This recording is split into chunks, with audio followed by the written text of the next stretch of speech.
My name is Brad, and I'm one of the pastors here at River City, and I'm so glad you're with us today as we start a short series to end the summer called Ask Anything. If you're newer to River City, or maybe this is even your first Sunday here, we're so glad you're here, and we're thankful that you've chosen to worship with us today. Our kind of normal MO here is that we work through entire books of the Bible, and so that's what we do for most of the year, but every once in a while I like to stop and just do something different, whether that's to address a specific topic, or in this case, to open up a series where we've allowed you all to submit questions that you might like to have answered. And so I'll say this, obviously, this week's sermon, somewhat set. We'll see how it goes. You can still text a question or two during it. I might read it. It's not a lie. Sometimes I see them, and it's stop. It's mainly Rob and Troy. But it's not always great to get midline feedback. But the other 2 weeks, 3 weeks or 3 weeks total after this one are still kind of in process, and a few people that are teaching are still picking their topics. So don't feel bad to still submit one. There's QR codes in front of you in the pews. You can either tap your phone on that and it'll bring up a link, or you can shoot it with your camera, and there's a link on there, and you could put in a question. And it's also interesting, we've been able to see what's getting asked multiple times in different ways. And so this week, our question was this, and it's tricky this week because the one I picked that was the most laid out, because there were a few that tended this way, didn't have a question mark on it. So it was more like a do this. So it says, helpful practical tips for how to ruthlessly eliminate hurry and practice a Sabbath. Thanks for the layup, right? Because there's a whole book titled that, so it was Brad, if you could just read John Mark Comer's book, it'd probably be chill for that week. But that's not what I'm going to do. Because I think what's really interesting about this premise, and I think one of the reasons that if you've never heard that book, which was a very interesting and I think somewhat helpful book on processing through the amount of busyness in both your life because of practicality as well as in your mind because of what you're taking in, and addressing that through the principle of Sabbath. That I really do think that the first step to trying to figure out how do I live in this busy world where I am always demanded of by something? How do I live in this place where everything around me either wants something from me or wants to form me towards the thing that it hopes I will be for it? Whether that's a consumer or a producer, a parent. Whether that's you in your friendships sometimes. It can often feel like we have so many pulls, some good and some not so good, which just make us feel busy. And so what can happen then is as we begin to try to address that busyness, what I think the problem is that busy people are people that know how to make lists of things to do and stack things in their lives. And so they just make a list of how to become more efficient at being as busy as they were. And now they've got a whole other task to fail at, which is resting, right? And that's not what I want today to feel like. And if I'm honest, we've taught on Sabbath a few times over the past 8 years at River City. And some of this, as I pulled it back up to kind of review what I taught and read in the past, was really difficult to read this week. This past 4 weeks of my life have been not bad. This sounds dramatic. Have been restless.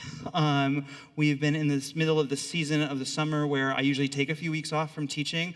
And so Rob and Troy were able to work through the book of Jonah, which I really appreciated being able to just sit and hear that teaching. It was a blessing to me and convicting to my wicked heart that wants to run. But other than that, I was doing probably about 20 hours of my regular River City job, and then I was remodeling my basement for 60 hours a week. Because we had 20 family members into town, 8 of which who needed to use that bathroom, which had ceased to exist 3 weeks before they came. And it's just kind of the way it worked out because of some circumstances in our life that we couldn't start it till then. And what happened is it just got me in this cycle where I don't think I would actually even say I was tired, right? Because I would wake up at 5 a.m., my eyes would pop open, I'd be like, let's go to the basement, and I'd go downstairs and I'd get at it. And there was a part of me that I remember saying to Sarah halfway along the way, some of me wishes I felt this way every day about my job, right? That I was just so in it and motivated by it. And then family came, and we had that week, and then family left, and it was Tuesday, and I had one more week without preaching. I thought I had two. This was a screw up on my calendar, to like really get going for planning for the fall. We had some projects we wanted to accomplish around here, and I was just dead. Like all my energy, all that fuel, and I was literally saying, I was like, I don't understand how I had limitless energy for 3 weeks. I could work from 6 a.m. to 10 p.m. with no stopping, and now I can't even like keep my brain focused till 10 when I really want to get this stuff done. And I was like, well, I mean, you could describe burnout just by using the word. And the foolishness that is believing just because you're motivated by something, just because you love something, that's not draining you and wearing you. And so it feels difficult to step into this sermon because I just don't think I've done this well, perhaps for the last year, but I think it's looked different in a few different ways, and we'll get there as we work through this. But our topic today is Sabbath. And so I think the first question is like, what the heck is a Sabbath? What is a Sabbath? Well, Sabbath comes up really early in the Bible. If you want to open your Bible to Genesis chapter 2, we're going to start at verse 1. This is at the very end of the creation narrative. And one thing I want to say before I read this while you're flipping there is remember, in the creation narrative, like we're seeing two things happen at the same time, right? Like we are seeing this narrative around God's actual creation of the heavens and the earth. Now, we're not going to get in the weeds as to like how much time did that take and what's okay to think and like how is this written. Like we believe God created the earth, and we could talk more about the details of that later. If you were there, I'd love to hear more, right? Great.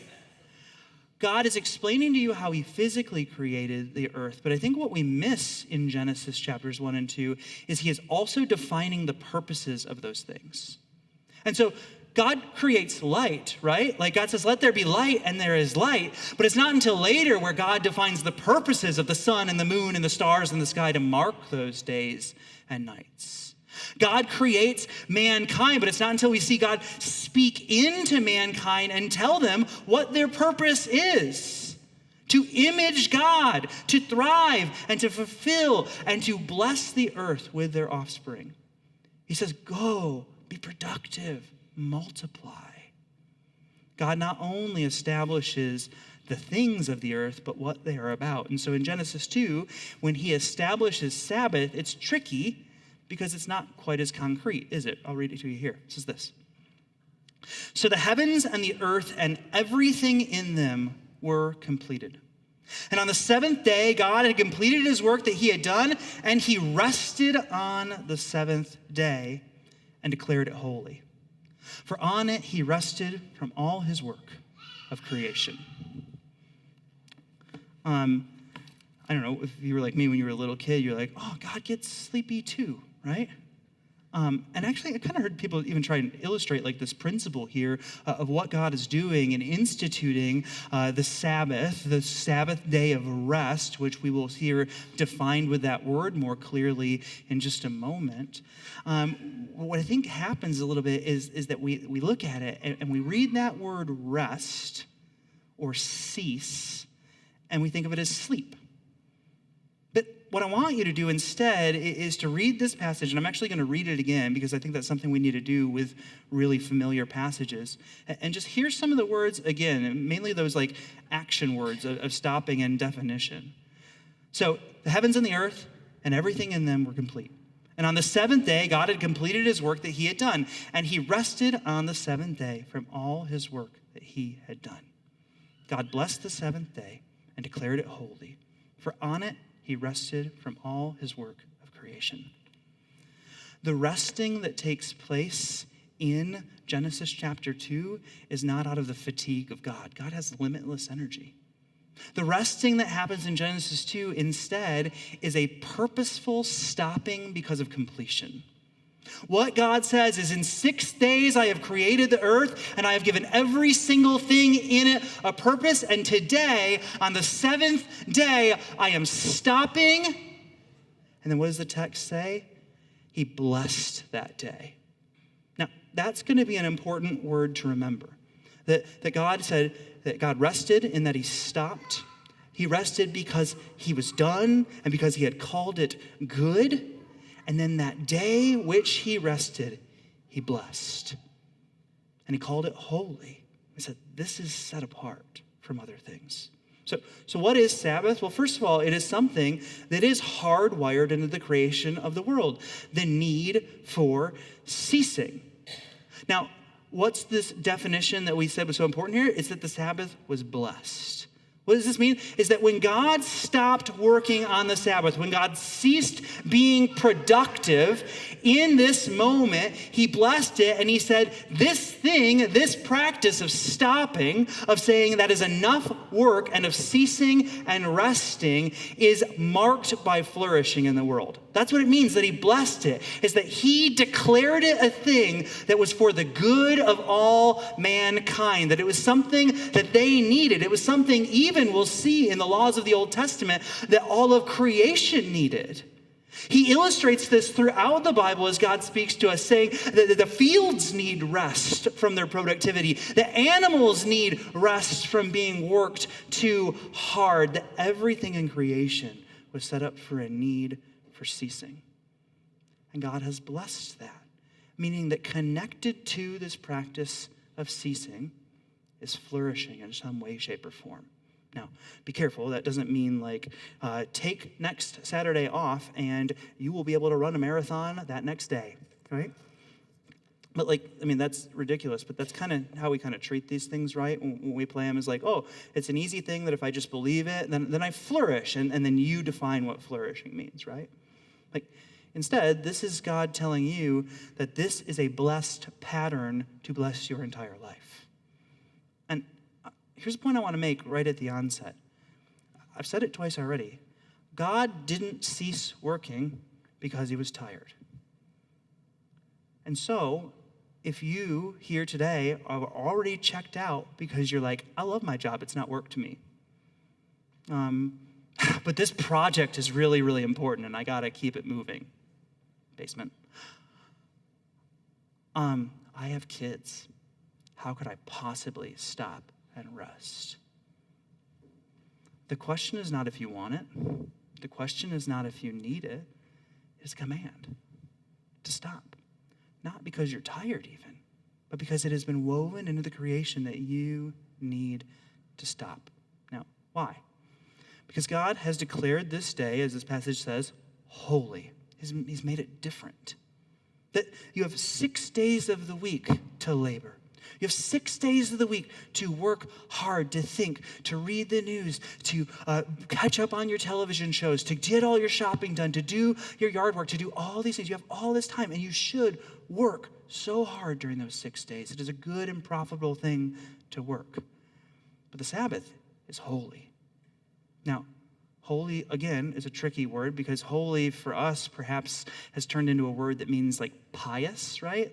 Performing religious actions either to be seen or just because the act of feeling like you're doing those things makes you feel like you're the Christian you think you should be. And that's piety. And piety's not bad. It is good to have piety in our lives and to approach certain things with reverence and want to lean into them. But when piety becomes the goal, meaning the observance of it either externally or you feeling I did such a good job, I was religious today, right? This is a beautiful building.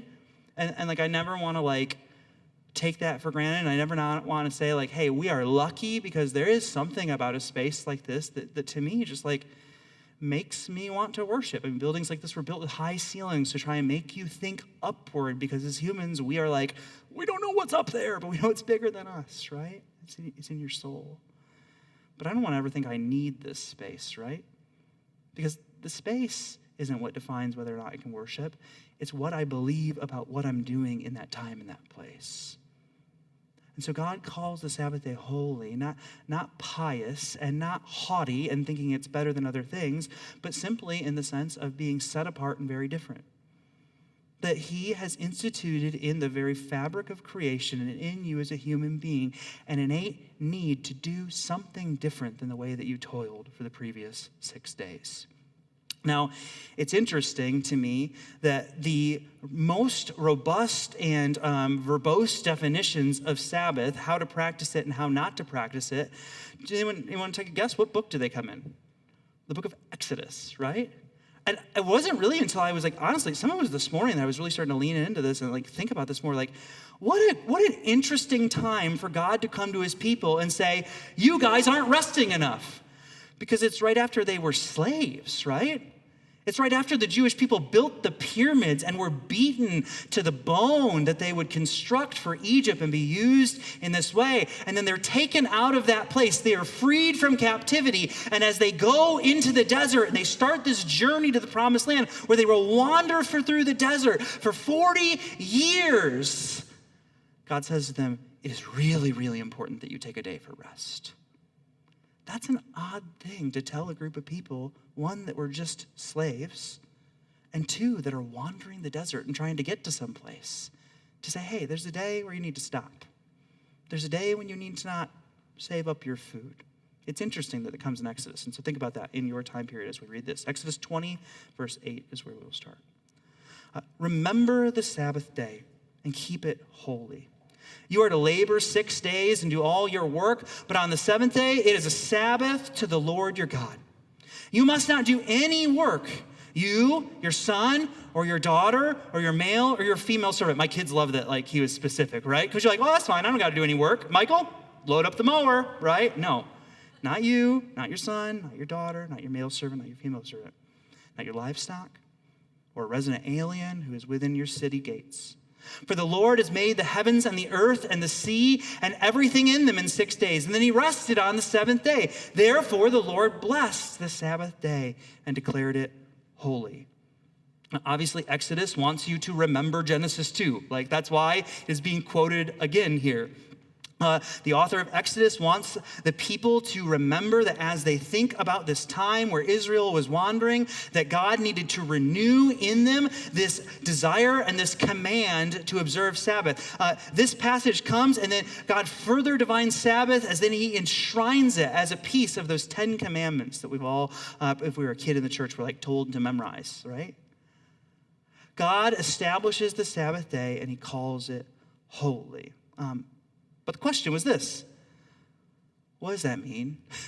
What are the practicalities of setting aside Sabbath as a holy day? And so I want to get really, really in it, but I want to start with this.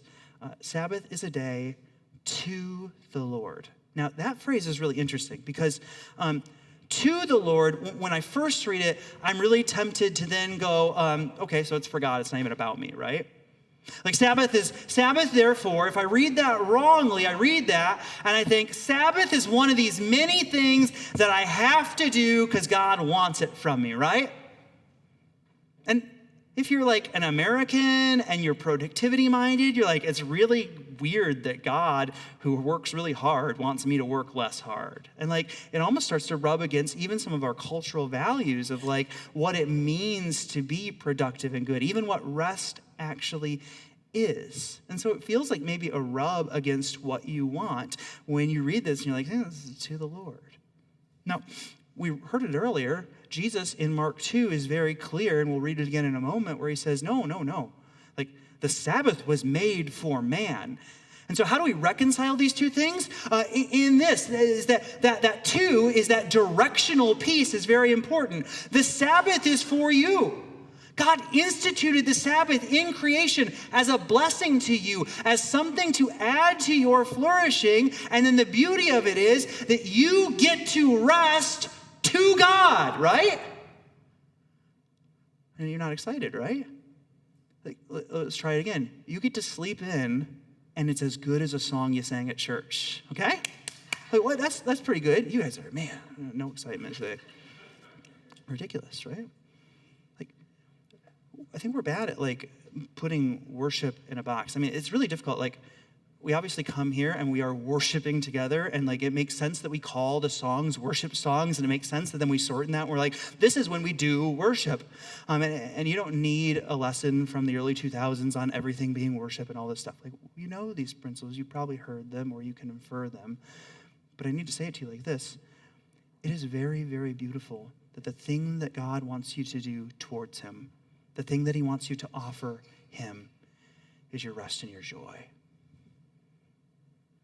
And so I think the very first principle of defining Sabbath and stepping into practicality is to trust God that it is a good thing for you, and that it is worship to him for you to thrive in it. So what does Exodus 2 give us for really practical instructions around this? First, it says you need to remember it. The instruction around the Sabbath is that they would remember this holy day, that they would think of it. What does that mean? It needs to be a fixture in your life. Sabbath has been something for me and our family that we began practicing around 6 years ago in like a decided way. If you know anything about me, I really dislike structure. I do not like to be told that there's a thing I have to do at a certain time, even if I tell it to myself. It's just hard for me. Like, I just resist that. And so I've always been like, honestly, I was one of those guys that would do this ridiculous thing, and I'm going to tell you it is ridiculous, so I'm sorry, where I'd be like, there's actually only one commandment that wasn't repeated in the New Testament. What? Like, God had to double down on, like, his word? Like, remember the whole, like, God is unchanging thing? Like, my words are the same today, tomorrow, and forevermore? Like, Jesus didn't need to repeat the Sabbath because he practiced it. Like, you're supposed to live like Jesus if you want to flourish like Jesus. The first instruction is that you ought remember the Sabbath. For me, what that has meant is that it needs to be a day. And this has shifted a little bit. I mean, I think for us originally it was like, okay, well, I'm a pastor, I work on Sunday, and so Sunday's not my Sabbath in any way, shape, or form. It's probably like one of my more intense, like physical and mental work day. So it wasn't going to be Sunday, and so we set it as Saturday. Our kids were younger at this point, and it was just tricky. And so we kind of figured out for us, it's Friday night, which is when we go on a date, and then it's really through Saturday night because of Sundays being what they are. I'm done resting at 4 on Saturday. Like, it is time to be anxious about today, right? This is where the brain is turning and moving. I know I shouldn't be. You can write me an email later. Pastor Brad, you shouldn't. I know it's hard not to be anxious. For us, that's been the rhythm. And it's been so important to us that that's a rhythm that we try and enshrine. And so, in the room sits here Ryan, who is the leader of all of our tech stuff here, who just watched me cheat my Sabbath all weekend, right? Who was texting me and going like, hey, this is a question, but if it's your Sabbath, and I'm like, no, it's chill, I'm texting. Here's like what we need to do. And like, it's hard. Like, it's hard to distance, but it needs to be something that you remember, and so it needs to be enshrined in your life. Now, you might have a schedule that needs to move. Maybe you are a nurse or in some sort of career that is more rotational, and your shifts change. It doesn't have to be the same day every week. But principally, God has instructed you that it is for your flourishing, and it is one of the specific blessings that God has tried to hand you, so much so that he put it in the 10 Commandments, that you would take one day out of your 7, and that you would rest, that you would stop, that you would believe that it's different, that God has set this day aside. He has called it holy, and he has blessed it. You have to remember it. You have to make it a fixture in your life.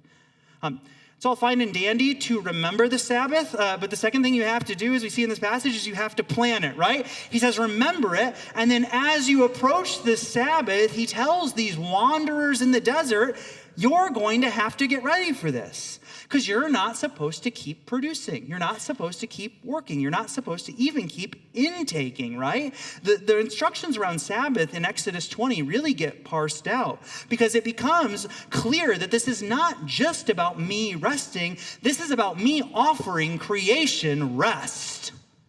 And so my resting on the Sabbath day also ought to be rest that I offer to that which I control. And so my kids shouldn't have to work on that day. My animals, if I had animals to toil in the field, ought not to be working that day. In this case, he says if you have employees or servants, they ought not to be working on this day if they're under your purview, because this is a blessing that, like God distributed to those that he had authority over, you ought to also distribute to those that you have authority over. So he says because of that, you're going to have to plan it.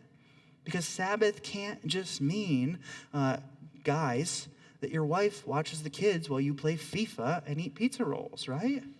It can't be that. And it can't be, dads, and this is me sometimes, that you want Sabbath to go so well that you make it labor all day. Because you want so bad for it to be fun. You want so bad for it to be restful. Sabbath takes planning, preparation, and intention in this way. Sabbath is something that you have to plan, and often what that planning means is working harder 6 days of the week. And I think this is where often people fail in the principle of Sabbath, is that we fail in understanding that this has cost to receive this blessing. That to take a day where you don't labor and you think through what that means, and we'll get there more in a moment, to not labor, means that you have to do that work at another time. So this means I run around like a maniac on Friday doing yard work, right? And I have all these tasks, and I have like real estate stuff that I only do on that day because the other day I don't like count as my time for River City. Like, it is a crazy busy day. Sometimes I change the sheets on our bed, and I can't sweat more than when I do that, right? Nothing is more work. Put that in the Olympics, like exhausting. I have to plan for it. Because if I don't know about you, but for me, it's really hard to stop, right? If all I am staring at is the perpetual state of undone in my life, then it's hard to cease. Now, you're never going to have everything done, right? Like your career's not going to be over, and yeah, your kids are going to need to be parented on that day, and you probably are going to need to consume food. And where we want to be cautious in this is as we try and believe these principles, and even as we take practical advice, and that's why sermons like this are sometimes hard, is that we can turn, again, those practicalities into the goals. And so don't say to yourself, well, I must not cook on the Sabbath. You could make yourself some food, right? Like, especially for you, who that's probably not like that laborious, right? Like, they didn't have air fryers. Like, it's not like they were like, hey man, like take a break, because they had to go kill a bison and like cut it and roast it and like cure it. It's like, you need a day off, right? You can heat up your Totinos. It's going to be all right. Like, it's okay. Like, you can eat. The principle here, though, is that you're going to have to labor for it, and you're going to have to plan it so that it will happen. Yeah, a very bad thing has happened. I have my notes on my iPad, and it has a low battery warning, and so I have to go touch it, okay? Cut the internet. I'll preach down here. This is like James McDonald used to do this, right? All right. So you have to plan it, and you have to keep moving towards it in that way. Next, you're supposed to share the Sabbath. We talked about this a little bit already.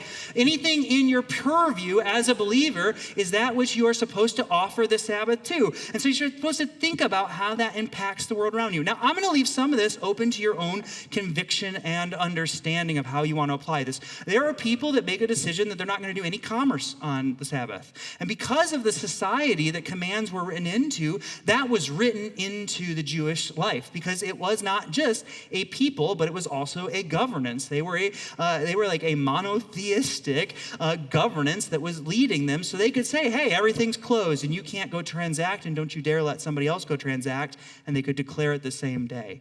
For you, there is more flexibility where you might be choosing a different 24-hour period. And so I don't want to put on you some idea that you can't go out for a meal and that you are necessarily wrecking that person's Sabbath. Because maybe today's your Sabbath and you're here, and that's fine. You're not doing anything wrong to me just because I'm working, right? But you ought to share it. And it ought to be a blessing to share it. It ought to be a blessing to work hard so your kids don't have to, so your spouse doesn't have to on that day. And so plan around it. If that for you means not going out because you want to not transact in any way, great, do that. If that means for you that this is the day of the week that you go out for lunch, great, do it. But along the way, share this principle and offer rest to those that you have control over. If you are a boss or a leader, remember that the time of day that you send an email is the time that your employee believes they ought to read and respond to that email. And so if they notice that you email them every single day, at every single hour, you have subtly communicated to them, resting is not an option for you. Be cautious that you share the principle of Sabbath with those that you have purview over. Last, believe that it's blessed and holy. Keep in your mind the mindset that this thing was a gift from God given to you.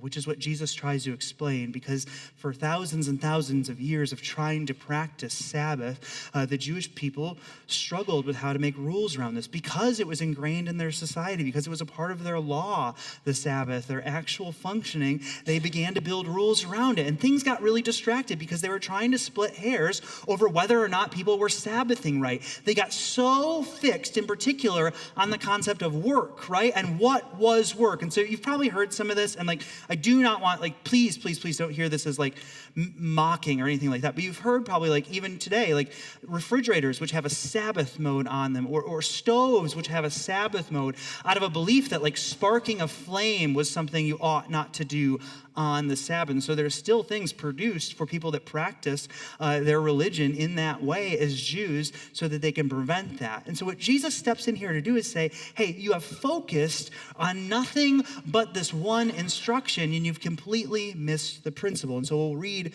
from Mark chapter 2 here again, where we were at the beginning of the service. It says this. On the Sabbath, Jesus and his disciples, or he was walking through on the Sabbath, he was going through the grain fields, he and his disciples, and they began to make their way, picking up some heads of grain. The Pharisees said to him, look, oh goodness gracious, I'm having a hard time with my eyes this morning, guys. I had a friend coming to town last night, and we stayed up till 2:45 talking, and so, I know, right? And I'm 40. I know, you're like, he gonna die. Like, that's how it happened. Like, one night, 2:45, like, your body you can't handle it, okay? All right, here we go. You read what David and those who were with him did. Oh, sorry, I skipped it again. It's a terrible Sunday, okay? Pizza Sunday. The Pharisees said to him, look, why are they doing what is not lawful on the Sabbath? He said to them, have you never read what David and those who were with him did when he was in need and hungry? And how he entered the house of God in the time of Abraham and the high priest, and he ate the bread of presence, which is not lawful for anyone to eat except for the priests, and he also gave some to his companions. Then he told them, the Sabbath was made for man, and not the man for Sabbath. So then the Son of Man is Lord even over the Sabbath. That line and that principle is so important, but it's not new. Jesus needed to say it in a different way so they could hear it. Because God already said, like, hey, this is something I have blessed. This is something you get to do towards me as an act of worship, and yet it's for your flourishing. This is something holy, set apart, and different from all other things. God had already said that clearly. But the Pharisees had misunderstood it. And in their effort to obey it, had built this structure of rules around it, so much so that as Jesus' disciples are walking through the field and just like picking grass to like eat at the little grains, that they're being accused of committing the grieved sin of harvest, right? Like that they're taking in this whole field. Like, the catch here that the Pharisees try to get Jesus and his disciples to live is not really surprising in the way that they have acted towards them frequently.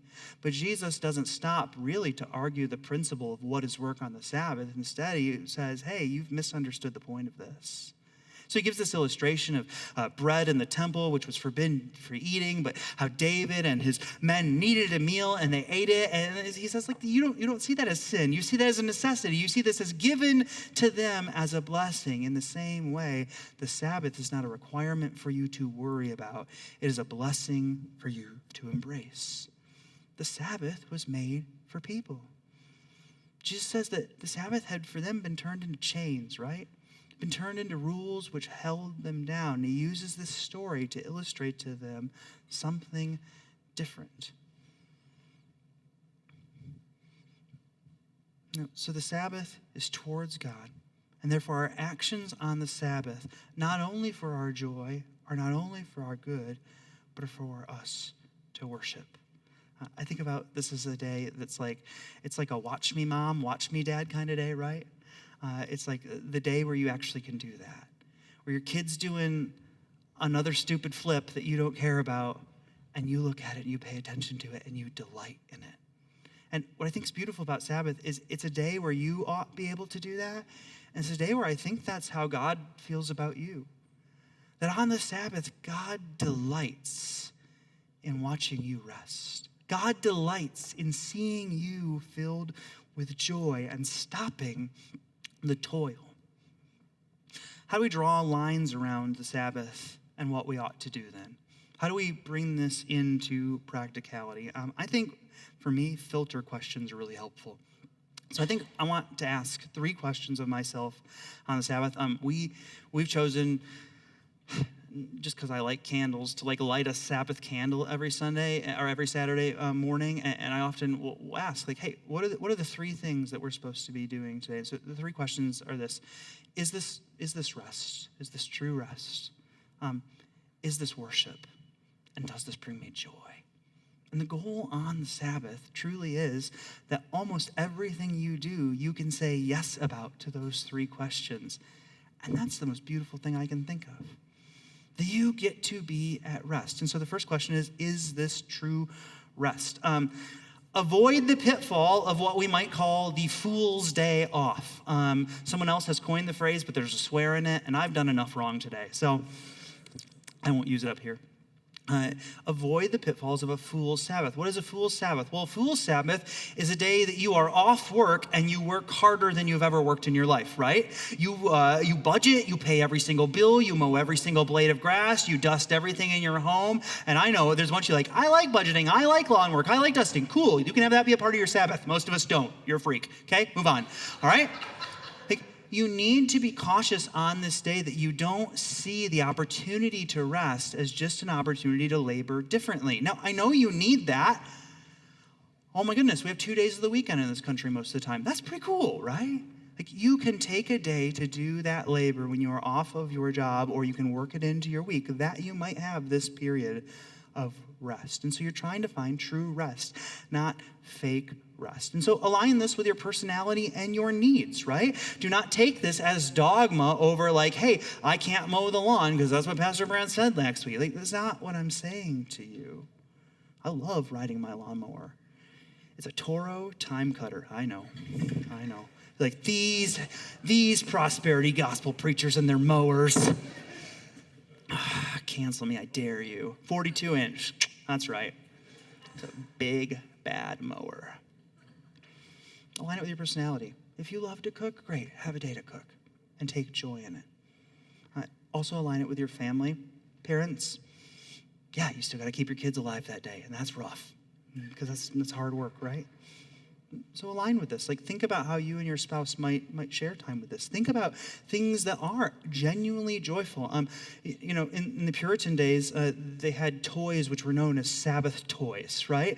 And they were like, Puritans had a lot wrong with them, but this was genius. They were mostly quiet, brilliant, right? Like, just a day without noise, like no batteries on the Sabbath is maybe an awesome choice. But I think there was a second principle there that I don't think was actually as like nefarious as people act like it was with the fact that they had different toys for the Sabbath. I think it's more that like it was special too. And so maybe there are things that your kids love that occupy them that you save for this day to do with them. And you make it special and you lean into those things and you share responsibility. It's going to take work and it's going to take aligning this around your personality to figure out what's true rest for you. Lastly, under this category of true rest and asking this question, I'd say you need to find some ways within this day to rest without media. And I'm going to leave it as broad as that. To rest without intake. I love to listen to records on the Sabbath. It's good for me to find a little bit of quiet. My kids love to lean in and listen to podcasts all week. It's good to take the headphones off. I'm just saying, there's a whole world out here, right? Sure, we watch TVs and shows together, but we usually try and wait till the end of the day. I'll tell you the biggest one for me in the modern era has been, this is a day where I don't need to know what the news is. I'm actually not the president, and so it's not that important that I'm briefed at all times, as much as I might think it is. So I cannot read it for a day. And I find that that actual, which, it's a joke, but sometimes that's hard, guys. Sometimes there are things that you are worried about. For me, this really came out in COVID. It was I need a day where I don't read the numbers, right? Where I don't think about this thing. I need to rest and stop. I need to remember that I'm finite. Find some ways to rest without that kind of intake. Second, is this worship? Is this worship? Two questions with this. We're going to say, is it joyful in a second, but I want to even bring in part of worship is delight. And so part of asking, is this worship, is, am I actively delighting in this thing? And then am I pointing that delight back to God? And that's why we are good at defining singing and preaching and attending church or a city group. We're good at saying those things are worship, and they are, because they're easy to put in a box of worship. But your brain ought to be able to find worship in anything that is not sinful that you enjoy, just by acknowledging that God has placed it for you to feel joy.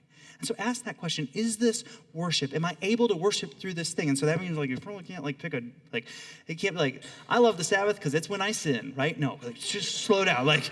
it can't be sin or it's not worship. And so we're trying to ask, is it worship? Like, am I aligning myself with God's flourishing in my life? Is this worshipful? Lastly, is it joyful?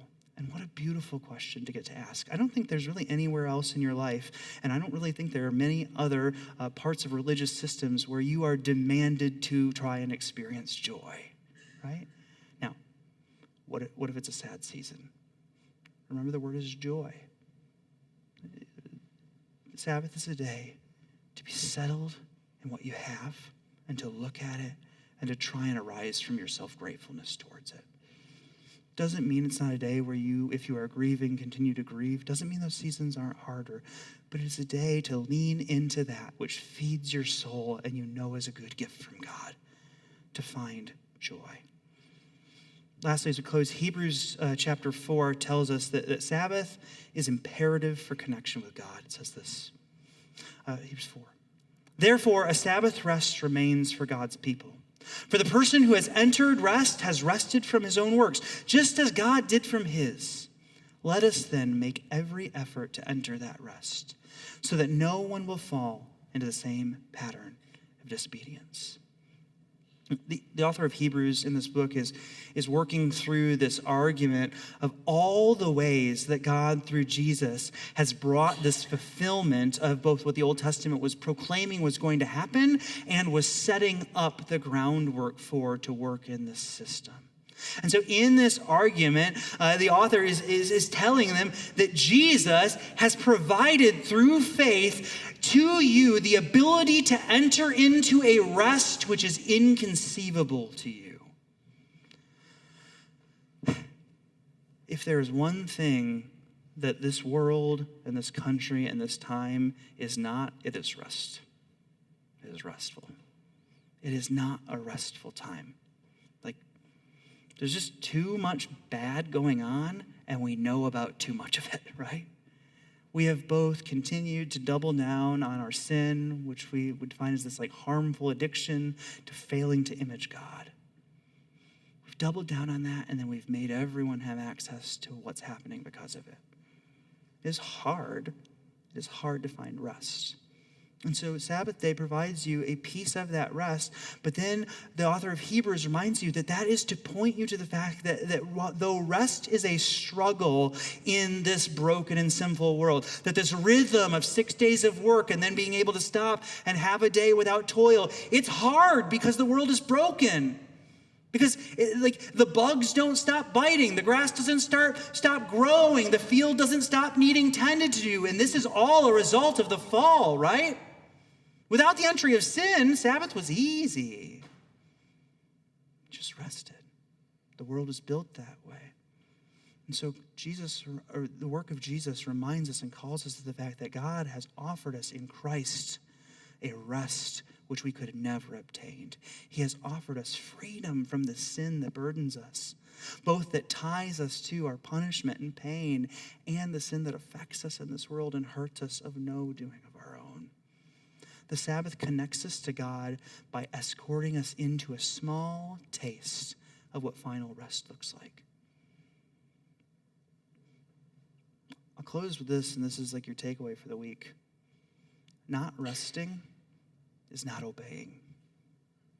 Not resting is sinning. I hope we've done enough work today that maybe this will make you start to question the way that you think about what it means to sin. Perhaps you, like me, find it pretty easy to quantify sins that are like transgressions, right? I know when I lie. I know when I cheat. I know when I'm unkind, for the most part. And I can quantify it, and I can come before God and confess that. I really struggle, and I don't take stock very often, of the sins which are me not taking advantage of the blessing offered to me. Because sin isn't transgression primarily. Sin is rejection of what you were created to be and the purpose which you and everything around you was defined for. And so to say, I'm not tired, I don't need rest. To say, I actually have more on my plate than you would understand, and this is not possible for me, is to say that the very fiber of how God says he built you in the universe is incorrect for you. And that level of like pride of thinking that you know how you work better than him who created you, that you can seek your joy better than he can seek your joy, is the destruction that leads to death. That's what sin is. But take heart. Like Jesus has brought the Sabbath before your eyes to give it to you, to invite you into rest. And that's why perhaps it's not so odd that the moment that we get all this instruction on Sabbath in the Bible is in the book of Exodus. Because we have a people who completely were unable, because of enslavement, to live the way that God created them to live. Generations were not allowed to have a Sabbath. They were worked to the bone. They were not given any rest. And so even though they set out into a difficult environment, on a difficult journey, in a place that I'm sure was terrifying, this is the time where God says, yes, even in this moment, where you have no homes, where you have no fields, where you have no water for your livestock, where you have nowhere for your children to sleep but these tents which we must set up every day, even now, you were built to rest for a day. You were built to stop. You were built in that stopping to acknowledge that there is a creator who is beyond you. There's a creator who has the world in his hands, who made it. And so you can rest. You can stop. You can find joy. And that's worship. Let's pray together. God, Sabbath is one of many things which we fail to embrace the gift that you're handing to us. And so, Lord, as we confront that in this moment, I pray, Lord, that you would not saddle us with guilt or make us desire to do this better, that we might prove ourselves or earn your favor. Instead, Lord, that even in hearing this command, that we would rest. That we would trust, Lord, that you in Christ have already bought for us a rest from that which is the most destructive to our peace, which is the pain of the sin in our hearts, in our lives, and in this world. That you've made a way, Lord, not only to save us from the penalty of it, Lord, but to begin to save us from the power of it in our lives, Lord. And you have promised that someday we will enter rest with you where we will not even be in the presence of sin, where Sabbath will be easy again.